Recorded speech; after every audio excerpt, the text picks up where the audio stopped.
Welcome simple life with DK. Appam செய்கிறதுக்கு என்ன தேவை அதை செய்ய போகிறோம்.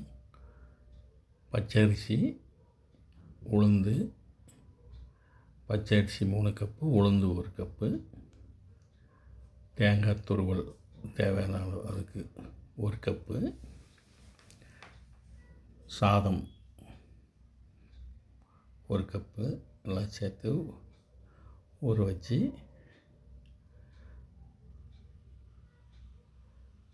இந்த மாதிரி ஆட்டி வச்சுக்கிறோம். நைட் ஆட்டிட்டு உப்பெல்லாம் போட்டு மிக்ஸ் பண்ணி வச்சிடுறோம்.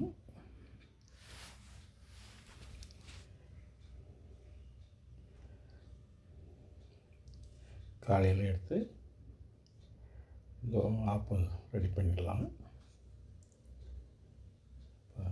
புளிச்சு வந்திருக்கு, லைட்டாக தான் புளிச்சிருக்கு, இன்னும் கொஞ்சம் புளிக்கணும்னு நினைக்கிறேன். தேங்காய் பால் கொஞ்சம் ரெடி பண்ணிடலாம். ஏலக்காய் தேங்காய் போட்டு ஆட்டி வடிகட்டி எடுத்துக்கலாம். சர்க்கரை பவுட்ரு ஏற்கனவே அரைச்சது இருக்குது, சர்க்கரை பவுட்ரு சேர்த்து மிக்ஸ் பண்ணி கலக்கி தேங்காய் பால் ரெடி பண்ணி வச்சுக்கலாம். சர்க்கரை பவுட்ரு இது.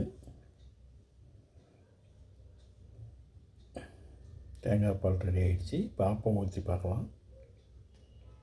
எங்கள் சேனலை லைக் பண்ணுங்கள், ஷேர் பண்ணுங்கள், சப்ஸ்கிரைப் பண்ணுங்கள். ஆப்பம் இந்த மாதிரி ஊற்றிட்டு சுத்தூரம் தடவி விட்டோம். சென்டரில் மட்டும் கொஞ்சம் தப்பமாக இருக்கும், எண்ணெய் விட்டுலாம்.